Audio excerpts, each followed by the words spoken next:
Hello, everyone. Welcome to yet again another exciting edition of Pitchside. Thank you so much for definitely checking out our content on YouTube. Thank you for the feedback. Thank you for the reactions. I keep telling people that are watching our content on YouTube that please hit the subscription button. Pitchside with Tabu Peter. When you subscribe, we grow this family together. And if you're doing that right now and you haven't subscribed, please take your time and subscribe so that we are together in this business. Again, I welcome you to another exciting edition. I'm not alone on the show. I'm joined by my brother, Ishmael Chionga, from the Ishmael Chionga Live YouTube channel. Yeah. You can go to YouTube, search for Ishmael Chionga Live, subscribe, and You we grow know, this when you together. say Ishmael, Yeah. it's the right pronunciation, especially for the people in the north and you people from South Africa. Yeah. But back home and around East Africa, Yeah. Ismail Chiongalai. There's no ish. There is no H, but of course, that's the pronunciation. Yeah, So so Ismail Chionga. yeah, it's been a while. Yeah. You know, I've always told my Ugandan guys out there, Yeah. while away in the Africa Cup of Nations in Yes. Morocco, Yeah.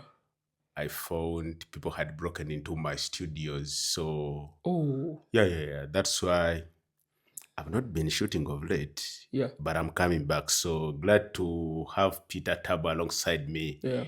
Pitch side. So because Yeah. of the pitch side, Yeah. you're going to watch content on Ismail Chonga Live, at least for now. Yes. But I'm telling you, to Simbude, to Komieo. So be braced for a lot of content. Okay, all right, guys. I mean, I call this a special edition because we all know that in Kigali, Rwanda, the Cecafa Kagame Cup is ongoing, and myself and Ismail thought, why don't we just sit down and talk about the Kagame Cup and break it down to discuss several issues, including what we hope this edition is going to produce. So here we are with that exciting edition of the Cecafa Kagame Cup and maybe some other talking points here and there. But for starters, just to set the pace for you, the competition was started in 1967, but went quiet for a minute, came back in 1974. From 74 up to 2002, lots of competitions were played, but I can pick out that in 2002, His Excellency Paul Kagame started sponsoring the Cecafa Club Cup, which was then called the Cecafa Club Cup, and it turned into the Cecafa Kagame Cup from 2002. Since then, so many tournaments have transpired in the region, and I must say that it's gotten some players out there. 2026 is quite different. At least we know for sure that the excitement is there. But want to look into this particular tournament and ask ourselves what is actually happening. That's why I have Ishmael Chionga today on pitch side. Ishmael, me and you have covered a number of Cecafa Kagame Cup editions. I don't know where we should start from. For starters, what's your assessment of this tournament from the Cecafa Club Cup to the Cecafa Kagame Cup in 2002 up until today? Previously, it was a championship contested by respective league champions of each of the Cecafa nations. And by then, there were always opportunities for teams from Zambia, sometimes DR Congo, because the Cecafa went all the way to Malawi, Zambia during that period of time in recent years. By then, respective champions of the leagues in those particular countries within the region, and of course from Malawi and Zambia and Zimbabwe as well, then reached a time when the host nations would put two clubs. For instance, Villa KC Express during the 1999 championship and of course the 2003. But it has deflated over time. And I've seen most of the clubs that were known to be participating in this tournament take it lightly. For instance, in the past few years, we've not seen Simba and Yanga come fully to participate in this tournament. And one of the reasons is they've outgrown the budget. And of course, the timing as well. And the inconsistencies because we spent some years without this tournament. So it had grown leaps and bounds, but then came a time when sincerely it's no longer the Cecafa Club Championship that we knew in the past. We no longer have the giants come to contest. If they decide to come, they are not going to bring their A teams. It has become a distraction to some, for instance, Young and Simba especially, because they participate and do well in the CAF Champions League and Confederation Cup. So they see this tournament as a distraction at times. Their budgets have up to grow in the 30,000 US dollars that is meant to be won. So a lot of issues. Then comes the administration because since Nicolas Musonye, the former general secretary of the region, stepped down, we've had inefficiencies in administration. So we are in a time when it needs resurrection.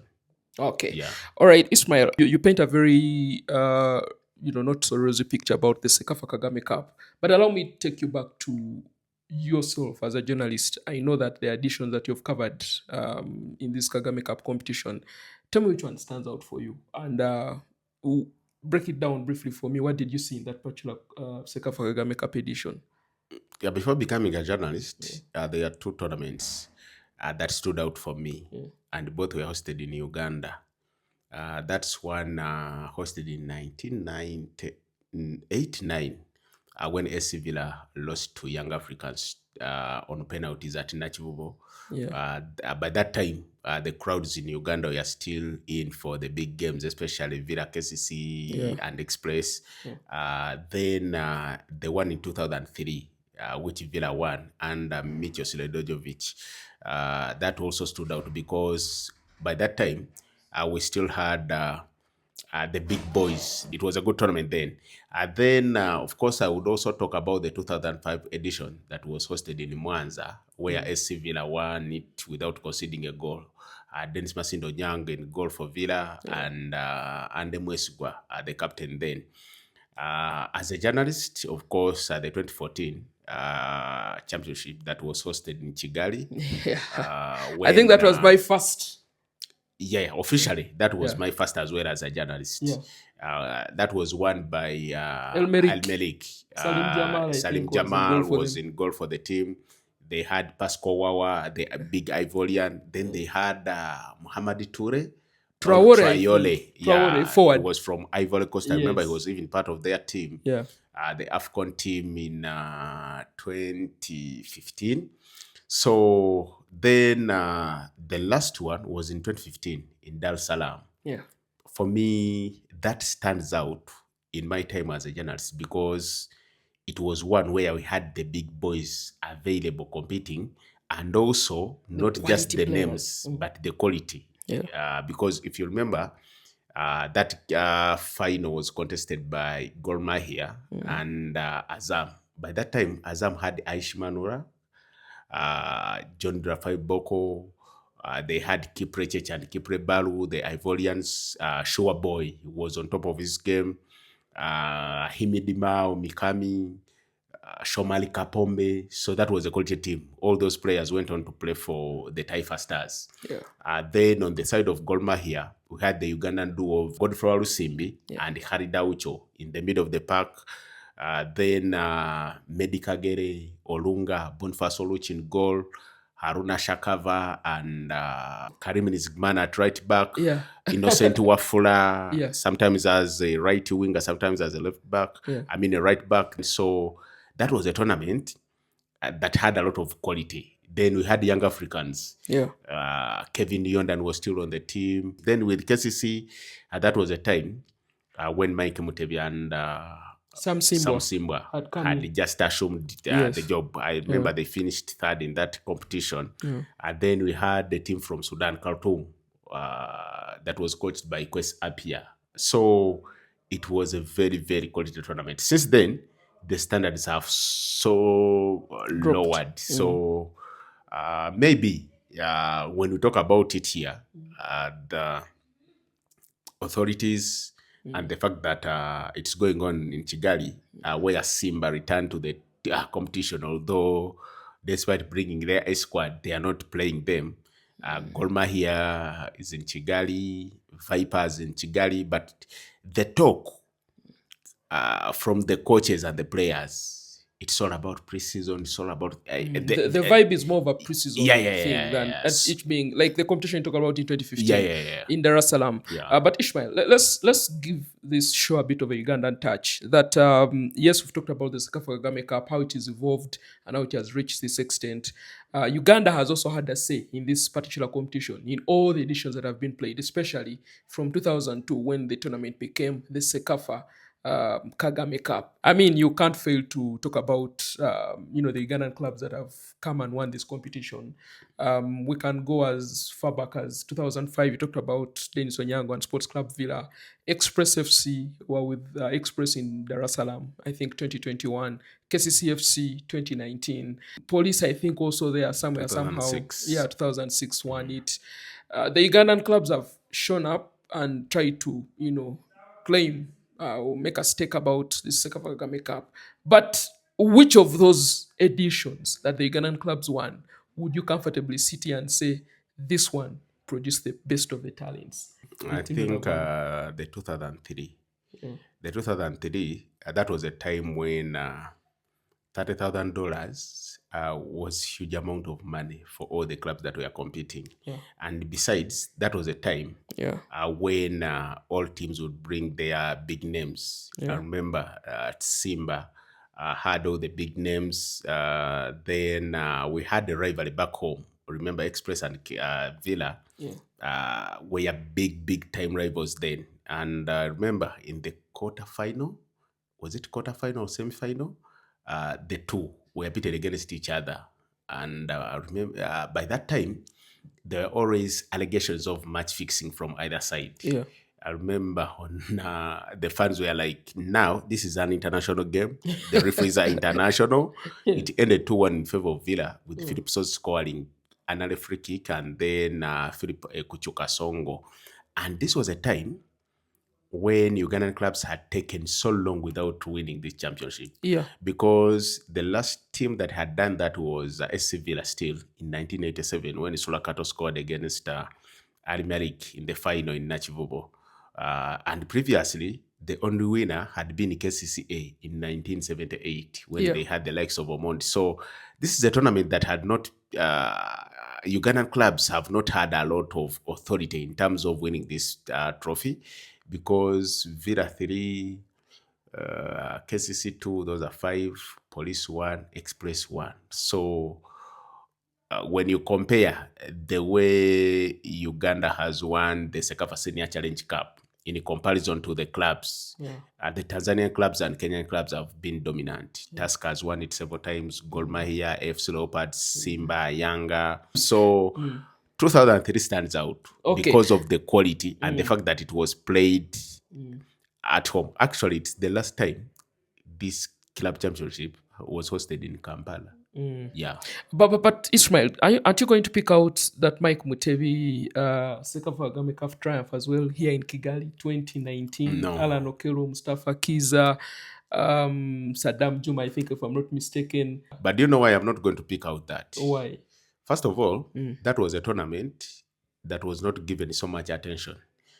It happened while the 3 East African nations, Kenya, Uganda, and Tanzania, were playing at the AFCON.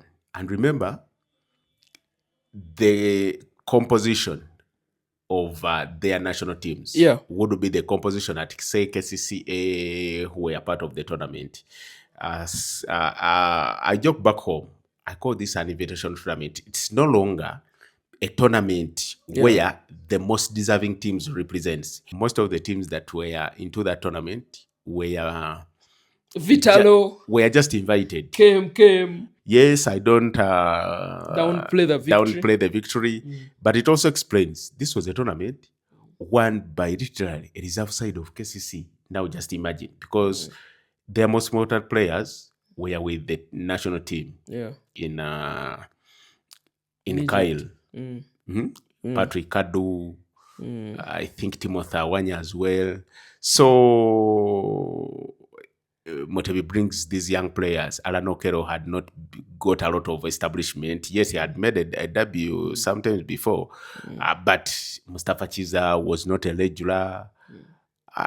I don't read that. So you also don't rate Wasabosa's triumph in Dar es Salaam Yeah. Express beating Nyasa Big Yes. Bullets. Good addition to the trophy cabinet, Yeah. good addition to the Ugandan list of former winners. But to be sincere, this is a tournament that has been watered down of recent. Yeah, because we go into the tournament, for instance, when the clubs that deserve to be in the tournament are not there. So, anyways, let's bite the bullet, like they say. We've talked about the Cecafa Kagame Cup and the Ugandan factor, but we've also addressed the fact that the tournament doesn't have, that vibe and that excitement like it used to have back in the day. Ishmael here has pointed out several factors, the management, maybe sponsorship here and there. But Ishmael, just to maybe expound a little bit about the situation. First of all, you have to give Rwandan President, His Excellency Paul Kagame, the credit for actually sponsoring the tournament from 2002. He's not stepped away. The prize money has always been there. It's just that the teams that have been competing have not really attracted their attention. How do you see this turning around? Because we know the issues. You've mentioned them. What are those things you feel can be done to make this tournament a bigger tournament in the East African region? Yeah, the first thing that should be done is streamlining the leadership of the Cecafa. We need to get back to the times when they had people like Nicholas Musonye. Why? Even at the time when Cecafa was on a deathbed, Musonye would pull it off. He knew his tricks. Yes. But then he got conflicts because some other people were fighting him. Of course, I don't want to go into that. Yep. And this is what the current administration should learn. One, consistency. The tournament has to happen every year. It has to happen every year. We must get the right timing of the tournament. Because we have a CAF calendar, we have clubs going for pre-season. And we are talking about all these improvements at a time when technology has improved, when we get to know the FIFA and the CAF calendar a year before, then when we have media covering the tournament, when we have broadcasters like Azam. Currently, we also have Rwanda TV covering this tournament. So in this era, where I think it's easy to sell the tournament is when we've slept on duty. Then, about the prize money, yes, the president put the amount that is 60,000. But let's also task the administration. How much input have you as administration put to attract these teams? For instance, in the previous, I don't know whether it still happens, Cecafa would provide transportation to these teams, air tickets. And accommodation. I don't know. Accommodation, yes. I don't know whether the ticketing still happens. And then we also look for more sponsors to increase the prize money, for instance. Because just imagine, the 30,000 these teams vie for is not sign-on fees for Alan Okero at Young. So they must do a lot of things to improve, especially the revenue, because we're talking about a time when club financing and revenues are more important than in 2002. When it was just showing up to play football. Yes, because previously, this thing did not even have the prize money until Paul Kagame did so in 2002. But the vibe, people were always passionate about the game. Now we have the broadcasters doing the broadcasting. Has the marketing department of the Cecafa, the general leadership, went on to ensure that they make attractions of these companies, especially where the tournament is going to be hosted. I'll give an example. When you go to Tanzania, for instance, the tournament is going to be hosted in Tanzania. How much involvement have the leadership done to ensure that Azam, not just the broadcasters, but Azam, the bigger company, they sponsor? Yes. When you go to Rwanda, companies like Inyange, everything you eat in Rwanda, whether it's bread, whether it's water, whether it's ice cream, it's Nyange. Go back to Uganda. we have these breweries. Yeah. We have Even soft drink Mukwan. We have companies. soft drink companies. So, but how much involved are they? But they are not just going to come on board. You have to give them value. Is the leadership giving them value for money? Is the leadership showing them the roadmap? For instance, before currently, we just get to learn that the tournament is going to happen. Yes. 3 weeks before. Yeah. Twafunya tegeka. This time Rwanda says, because we don't even involve these nations. We don't even have at the time to show them why they should be hosting and the advantages, because they don't see. Now, if it's not Rwanda saying, I'm ready to host you, if it's not Tanzania, this tournament is not happening. The Kagami Cup.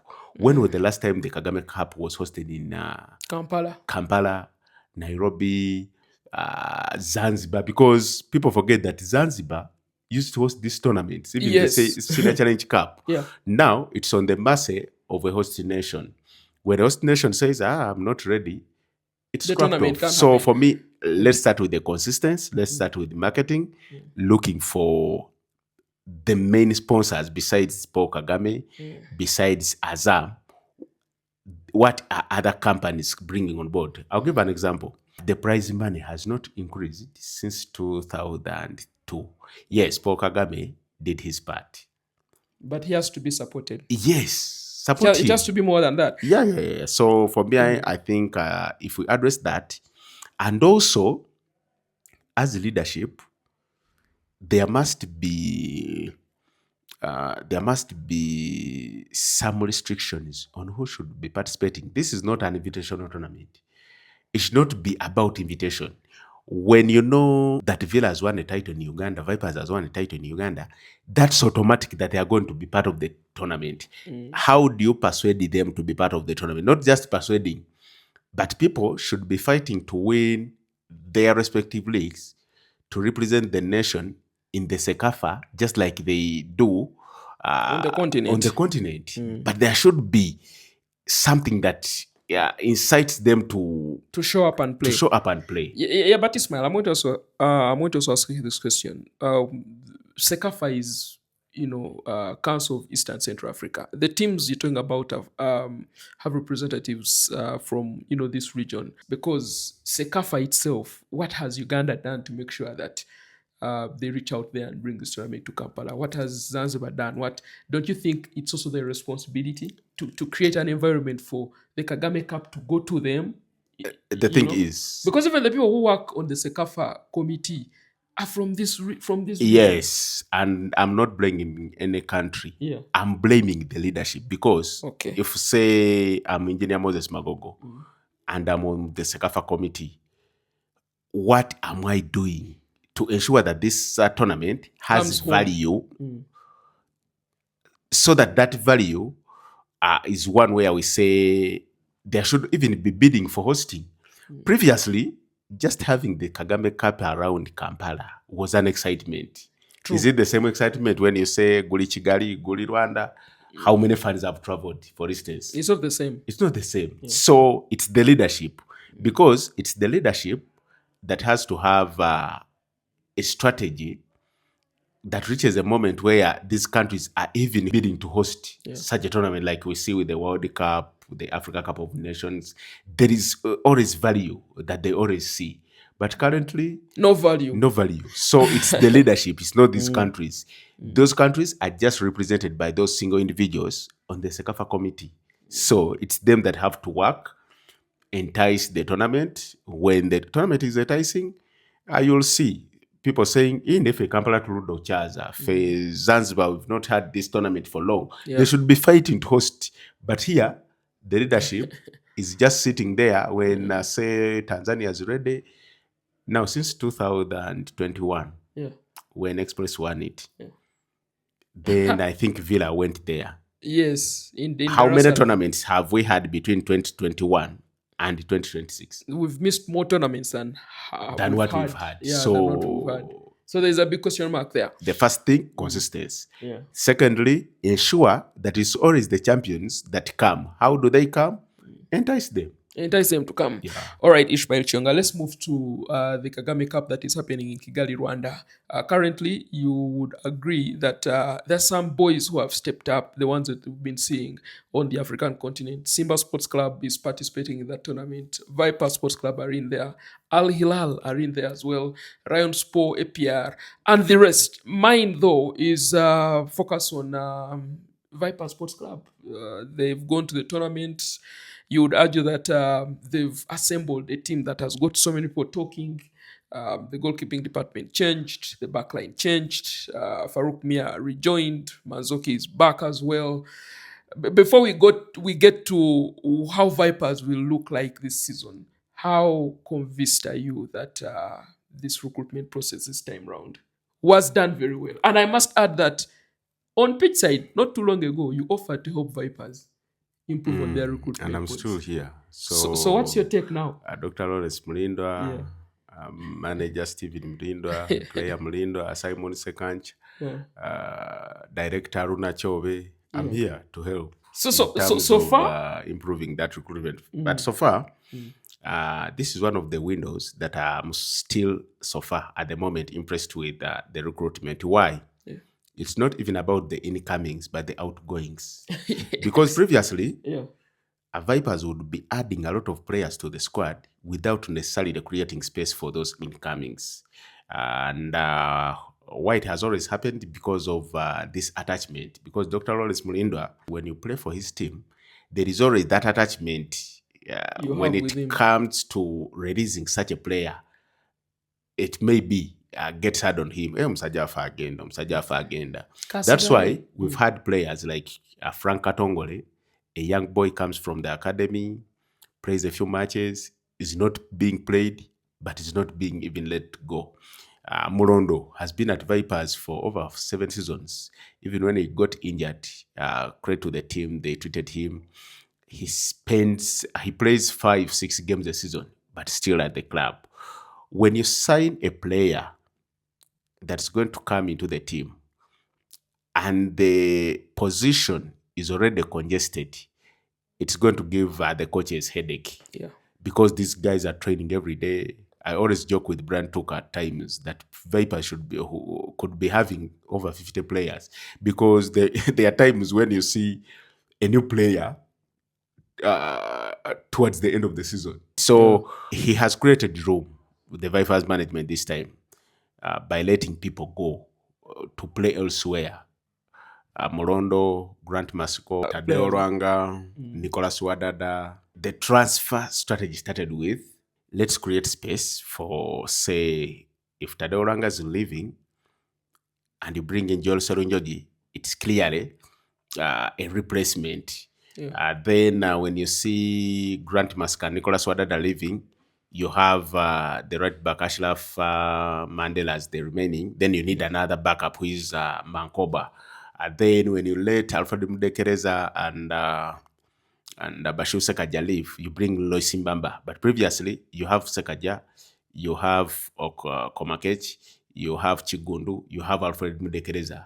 A top team should be having 3 goalkeepers, not even 4. 2 main, like they've always been, and then a 1 from the academy, or a budding one like a Komakech. So I'm more impressed with the fact that this time they cleared the room for other players to arrive. And when it comes to recruitment, of course, bringing Gabon is number 1. I watched him play in the game between Gabon and Cameroon when we were in the Africa Cup of Nations in Morocco. A good size, international.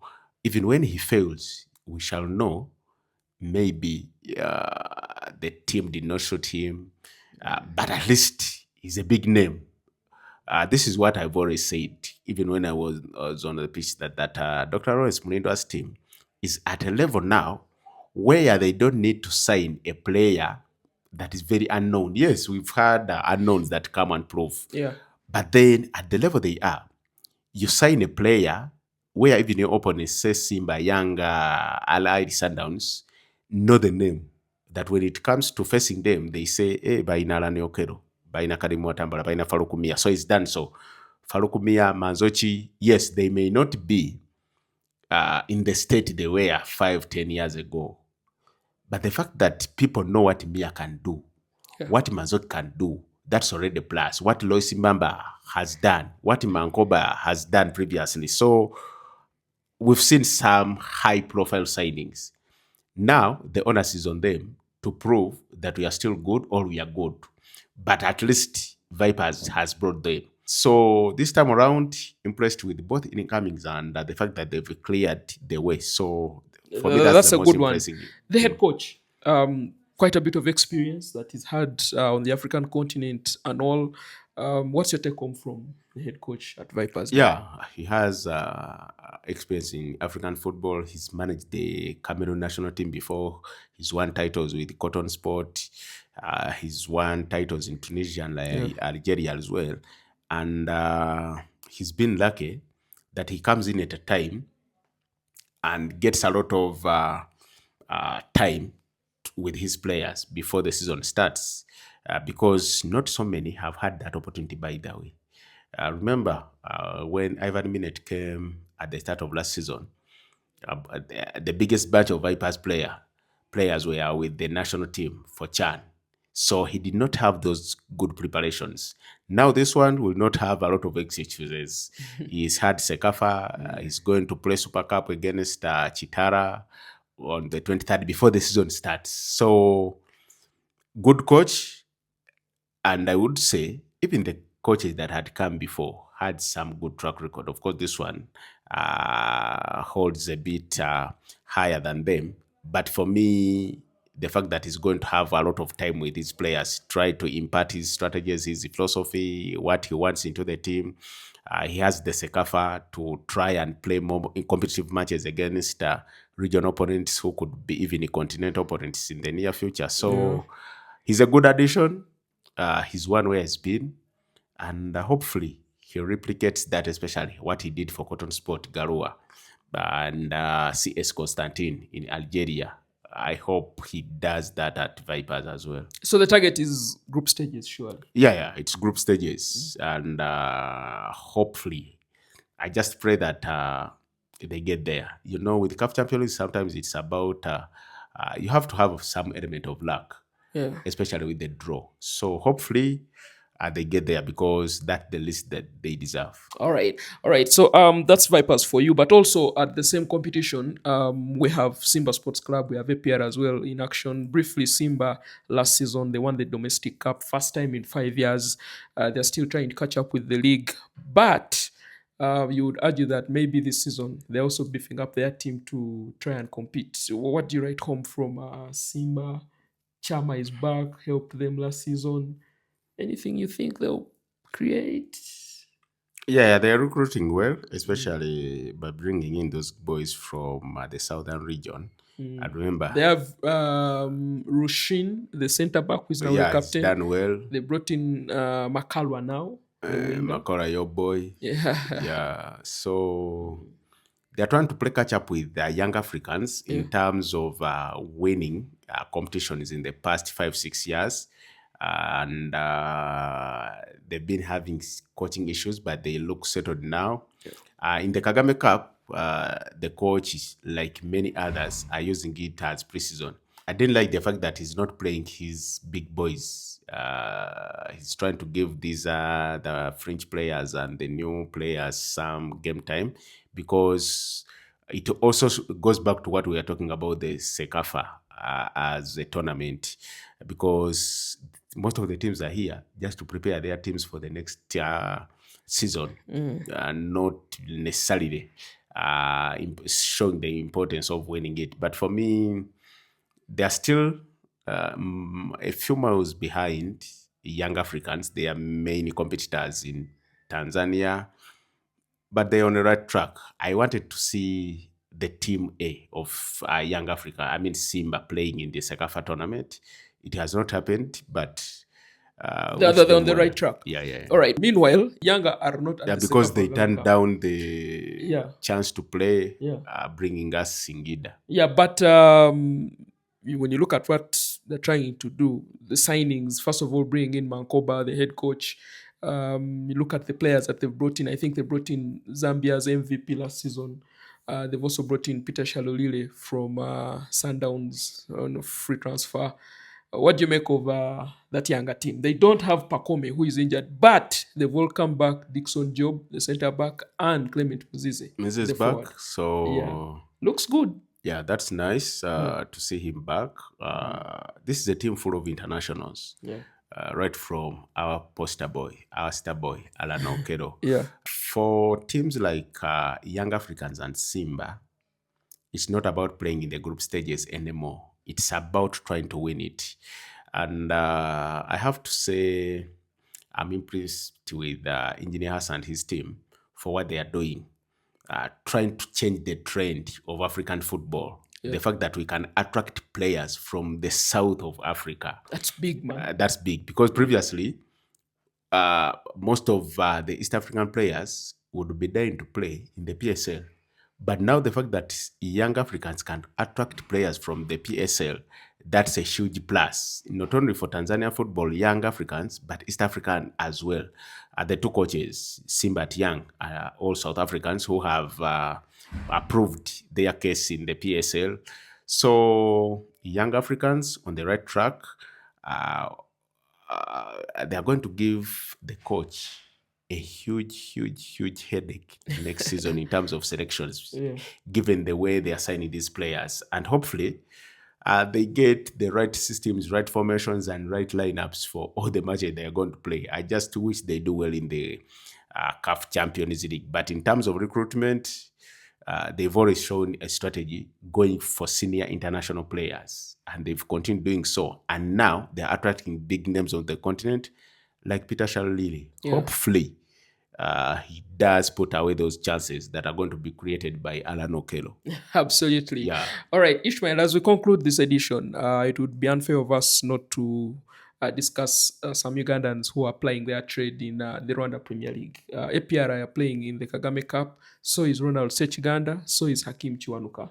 I know APR have dominated Rwandan top flight football. Every day it's them coming through to win the league. But what's your take home? Denis Omedo, of course, who has left the club. He was not part of their plans this season. But what's your take on the Ugandan factor in Rwandan football, especially API? For those as old as I am, Yeah. Ugandan football started attracting Ugandans in the mid 2000s. Rwandan football. Yes, Rwandan football. And that was when they got Hassan Mbiro, Philip Sozi, Manfred Chizito, James Odochi, all those players that were senior in the Uganda Premier League. And by the way, that was the start of the death of Ugandan football when Rwanda started attracting those players. Because previously, what people may not understand is that in the Cecafa region, all the good players played in the Uganda Premier League from this region. Yeah. Apart Congo. from maybe Congo, Tanzania, we had Shaban Chisiga playing there. At one time, Villa signed the top scorer of the Tanzania Premier League, Abdul Samuka. They had hoped he would replace Hassan Mbiru, who had just joined the Express. Maurice Sunguti, the goalkeeper Ramadan Elengesa from Burundi, James Kaimba from Sierra Leone. So Uganda football was at the top then, but things have turned south.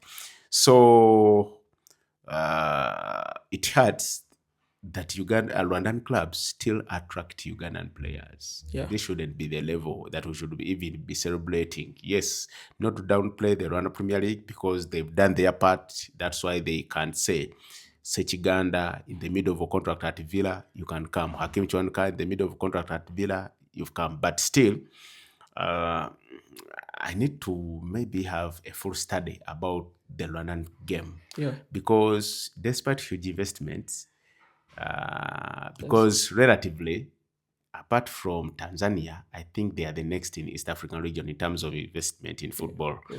But they've not clicked. They've not clicked. And one of the reasons is the way they sign players. They need to change a strategy. Happy for the Ugandans here. Of course, Ronald Sechiganda has done well. Akim Chiwanuka not so well, just like Denis Omedi. But we just wish them well. And for me, when I'm watching African football, I always wish Ugandan clubs East African clubs go farthest in the CAF Champions League. And hopefully, because previously we had the Rayon Sport playing in the group stages, but there is not that consistency from Uganda, Rwanda, Kenya, but we need that consistency. I was speaking to Haruna Niyonzima Yeah. and Medi Kagere, and Haruna was not impressed with APR. He was telling me the huge investment, the amount of money those players receive, and the kind of game they put on the pitch. Two different things. Two different things. So hopefully, our boys, Hakim Chuanuka and Ronald Sechiganda, improve them. We need to see them playing in the CAF Champions League group stages. Because the investment is up there. Yeah. All right. Gor Mahia briefly. Champions in Kenya. Tadeo Vanguard AFC now. Yeah, just I'm a Kogalo fan, Gor Mahia fan, but of course with Tadeo crossing to AFC Leopards, I'm going to be supporting AFC Leopards. But of course, Kogalo, they improved with is it Charles Akona, the coach from Ghana. Yeah. They look a different side, even in the ongoing Cecafa. Despite changes in the squad, they look like they want to go back to the level when they were consistent on the continent. So they are doing well. Then Leopards, impressed with their performance last season, missed the title because they could not get results in the last few games as well. But with Azam there as broadcasters and a couple of sponsors into their league, I think they are on a way to getting to where they used to be again. All right. Ishmael Chionga, thank you very much for joining me on Pitch Side today.